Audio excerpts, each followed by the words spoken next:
I wanted to start by asking a little bit about yourself. What inspires you? I am someone who has been guided by a spirit. I've always felt there's something bigger than me and I want to be a part of that. How did you find that lane, that niche? I think a lot of people are seeking, like, how do I really express myself authentically and bring that into my work, into my business? Whatever arena I find myself in, it's just, I find myself just like constantly like being passionately curious about like going deeper and deeper, and the thread just keeps like coming through. It's all about helping people express the full radiance of themselves and to be seen. So as someone who's been on both sides of that, what can you tell us about rites of passage and initiation, the power of it? Being an expert is more about being like a really avid learner, somebody who's really fascinated by a certain thing and wants to keep going deeper. And that's how I feel about rites of passage, initiation, ritual. Leaders who pour into people constantly, when they get to be poured into, when they get to be seen and celebrated, when they get to have space to be fully them, it's like tremendously powerful for that person and their whole community.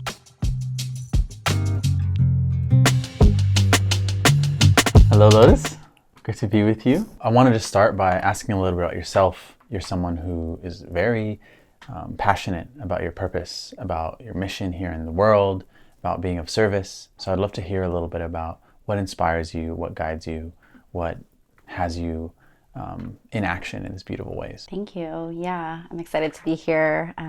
My name is Lotus Malana Wong, and I am someone who has been guided by a spirit since I was really young. I remember praying as a child, even though my parents aren't religious, and always having a relationship with God and spirit. And I think that I've always been led by spirit in some kind of way.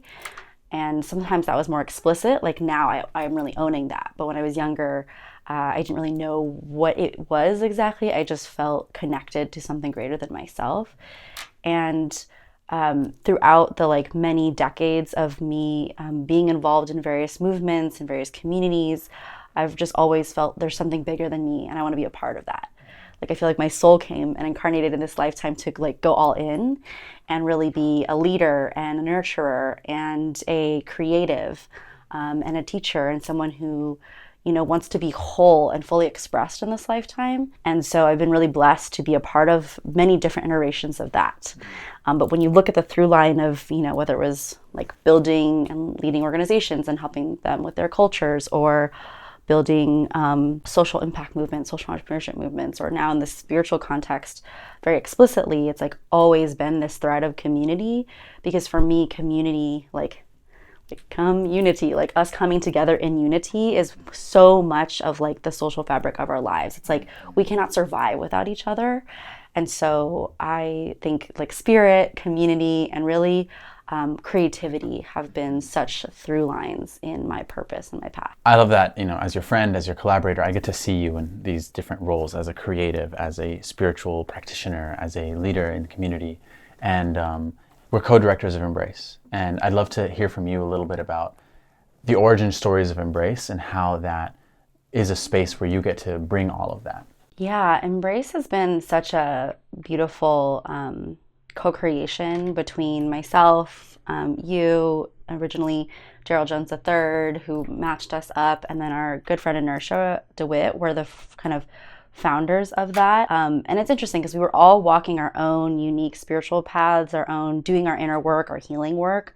And so I remember at the time when we met, I was feeling like, oh, you know, I was interested in creating a school for love, kind of like a center for emotional intelligence, but centered around love, not just as romantic love, but more as like this universal love. And, you know, based on what I was doing and based on what, you know, your work around movement building and capacity building, holding Holistic Underground as the nonprofit, DJ and his, you know, social justice work, his, you know, business and entrepreneurship work, and then Inertia with the trauma recovery healing center that she is as a therapist, there were just all these intersections coming together around spirit, justice, culture, art.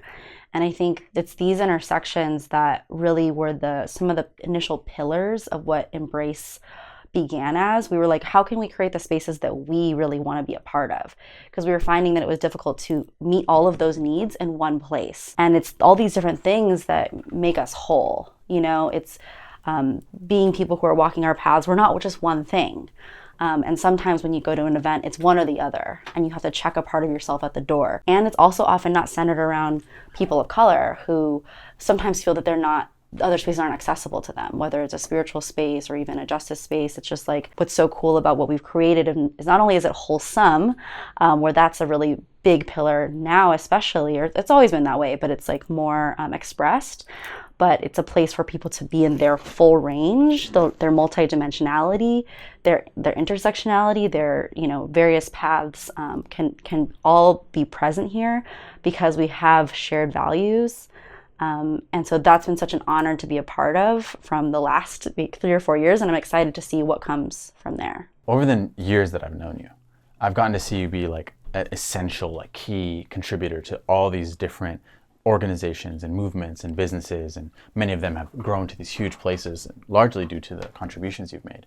And now I see that you've really like created your own business, your own studio, like really found your lane and your thing. So I'd love to hear a little bit about your journey. You were talking about this, all the different aspects that we all are and that you are, and how did you find that lane and that niche? I think a lot of people are seeking, like, how do I really express myself authentically and bring that into my work, into my business? Yeah, that's a great question. And I think, as you were saying that, I was thinking about like this question of like, who am I and what contribution can I uniquely make in the world? Mm-hmm. And when I say who am I, it's not even really it's personal in one context, but it's also a greater question. And it's kind of like a spiritual question that I've used as like a self-inquiry tool. But I think that, I've experimented a lot. I've explored a lot of things.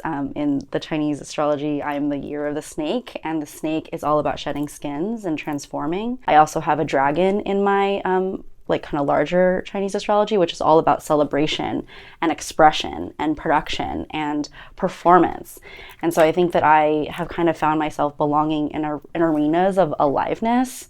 And because I'm so attracted to the way people gather, like in this lifetime, I'm very much about gathering. Whatever arena I find myself in, it's just, I find myself just like constantly like being passionately curious about like going deeper and deeper, and the thread just keeps like coming through.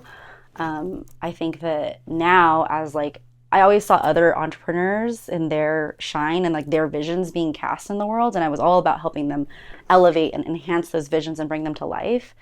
And I kind of wondered, like, when would it be my time? When would there be something that I really believed in, that I'd really want to get behind? And now in the work that I do in the realm of like personal branding and styling, experience design, and even media and storytelling, it's all about helping people express the full radiance of themselves and to be seen. I think my work is all about helping people feel deeply seen, whether that's through experiences or through expression, because I've found that that's like such a powerful thing as a human. And what's so funny is that like we sometimes can't see ourselves as humans, and that's why we need one another as mirrors to each other. And the funny thing about this kind of sphere of people that we're showcasing through Embrace is a lot of them are not being fully uplifted because they're so dedicated to their work, and then they're so in the work that it feels like antithetical to like promote it. It feels kind of icky for people. They're so focused on the work they're doing and the gifts they're sharing in the world that they don't have time, capacity, or even know how to really tell their story and to be seen. And so that's what I love, is helping elevate them, elevate their work. And in doing so, it's a part of my own healing that I'm also giving as a gift to them. I love how you're sharing that a big part of what you're doing is it's your own healing journey that you're offering for other people. You found your own thing, but that thing is helping uplift other people and help them shine and find their shine. And I've gotten to witness a big part of the work that you do in this community particularly is create spaces for initiation, for rites of passage.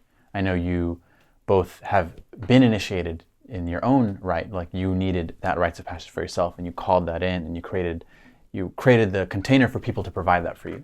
And you also offered and created a container for women of different backgrounds, women of color, to have a rites of passage. So as someone who's been on both sides of that journey, what can you tell us about rites of passage and initiation? What is it? What's the power of it? Yeah, thank you for that question. I think there's this interesting concept of the West around expert and being an expert of something. And I always think being an expert is more about being like a really avid learner, somebody who's really fascinated by a certain thing and wants to keep going deeper. And that's how I feel about rites of passage, initiation, ritual. It's something that is, I'm becoming more and more intuitively drawn to.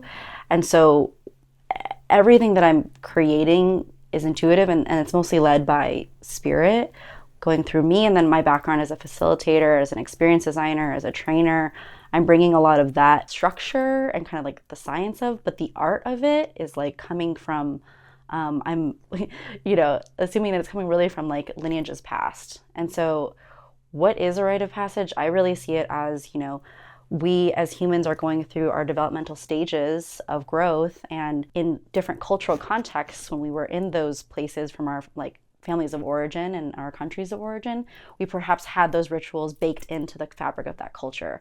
Now being in America, which is this melting pot mixed social experiment where we're all kind of all over the place and all intermixed, we've lost a lot of this art of ritual, and we've lost so much of rites and initiations. And I think that there's a lot of like immaturity that can happen, and a lack of like opportunity to honor what's actually happening for a person. And so for me, I felt myself moving from the stage of maiden to mother as an archetype, more from like the kind of one side of the feminine to the other. And I felt I needed to honor that. And I wondered, where are the places for other women to be honored in that way? Where are the places for them to be witnessed, to be seen, to be celebrated, to be valued? And the way that I had designed one for others was like, you could be at any age or stage as an adult woman to go through this. You don't need to be this exact time and you have to be going through this exact thing. It's like for women, like I feel like the journey is not linear. It's, we are rivers flowing. And so I wanted to create a space for that, but also because it was just inspired by my own journey. And so I did create that for others, but then of course realized that like I needed to be held in that as well.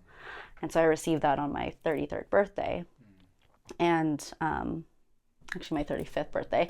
But yeah, it's such a gift, I think, for women to have these moments in our lives. And I think that it should happen many times over for us to honor our journeys and to honor this path of whether it's motherhood, womanhood, whatever you're choosing. And I think many women are so focused on giving to others that they don't often have that opportunity to really receive. Here in the context of Embrace, I've gotten to witness you step forward to create spaces of initiation and rites of passage for a number of people.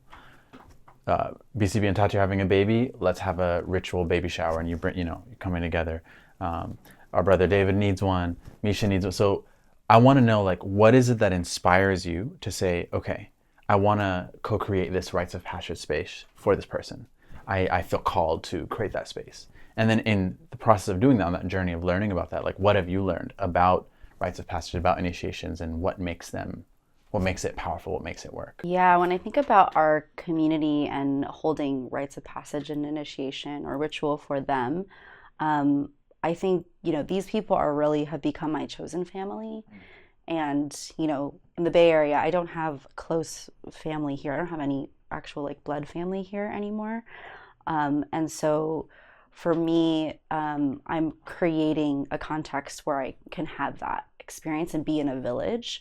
And when I think about my mom and my grandmothers and their grandmother or their mothers, my great grandmothers, for different reasons, they didn't have some of these rites of passage or initiation.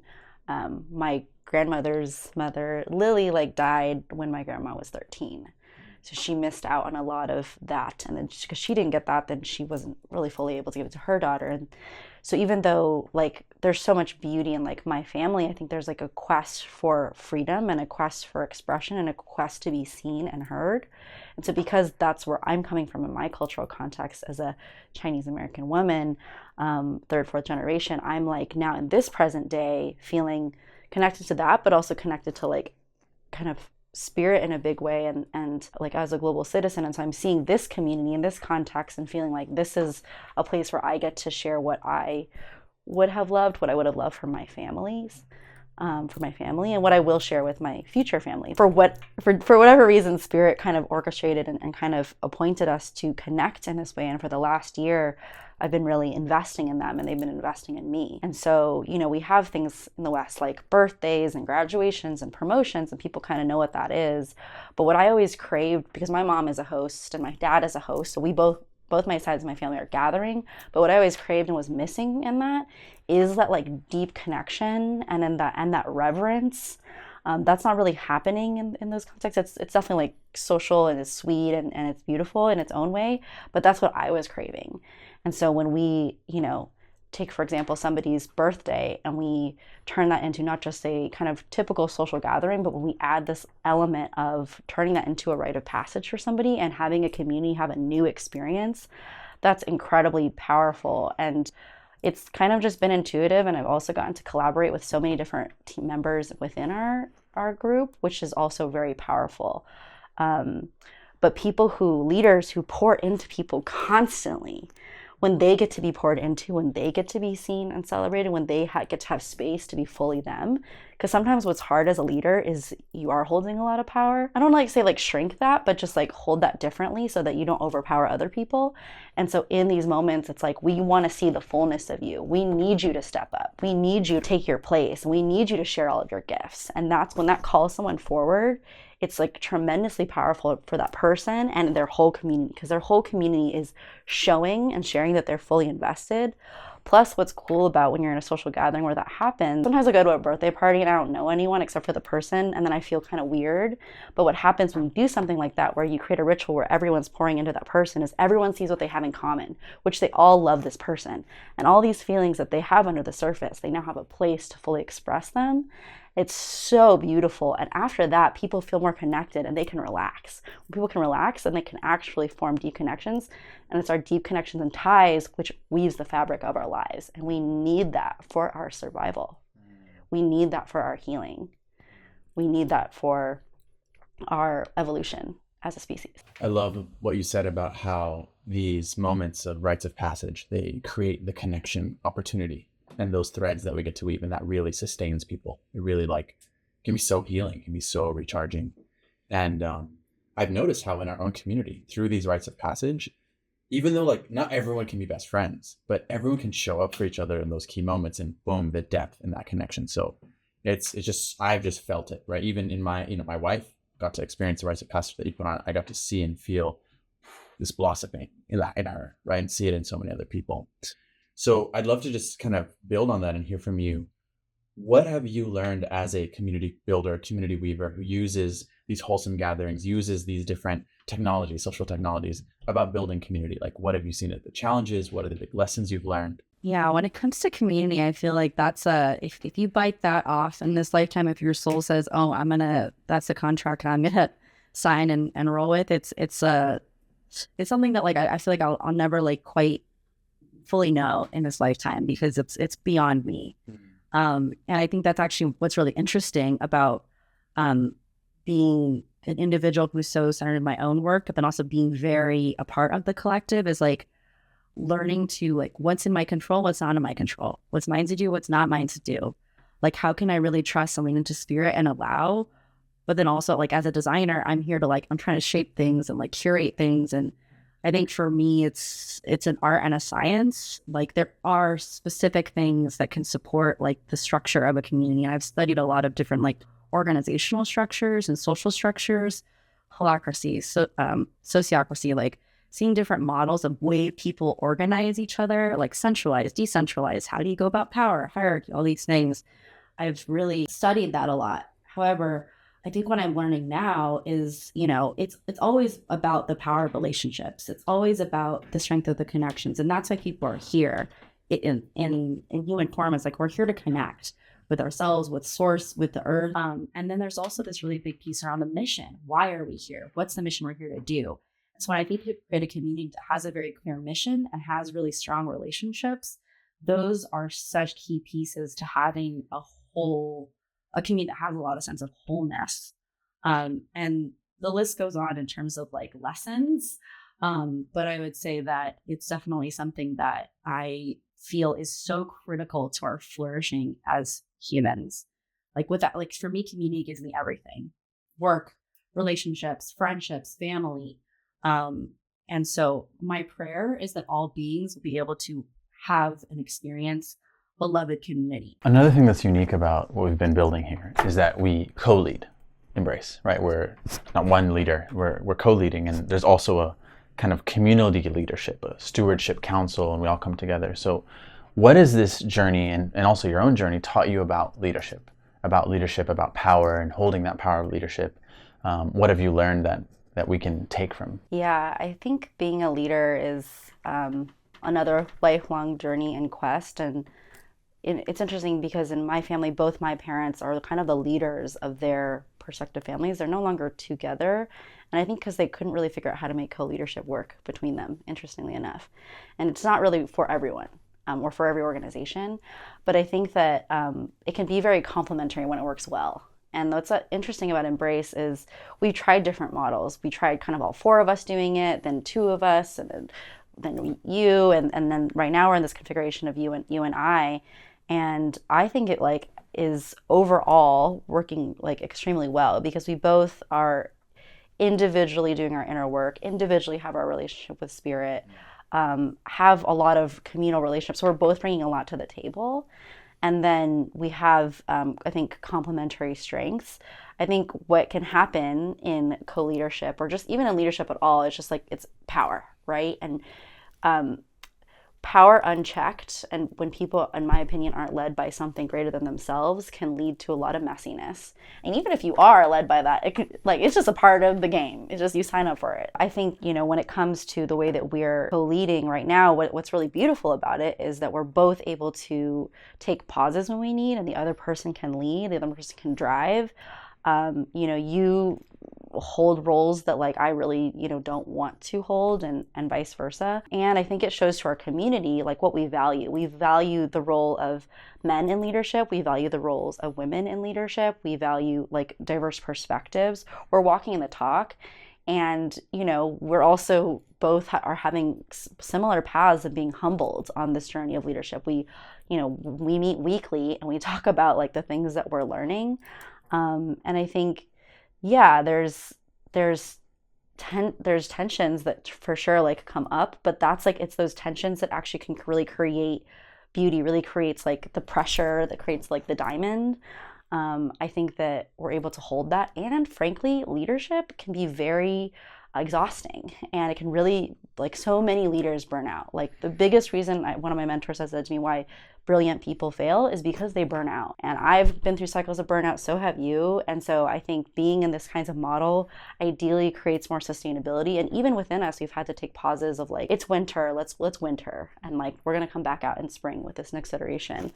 And so I think whether it's in business or in life, it's like finding people that you can grow with, that you want to keep growing with, and like, we've worked through so much conflict together, and that has like allowed our trust to deepen. And so anyway, I don't think it's for everybody, but I think it's worth experimenting with new ways to lead, new ways to love, new ways to live, new ways to gather. And I think that's what we're doing at Embrace.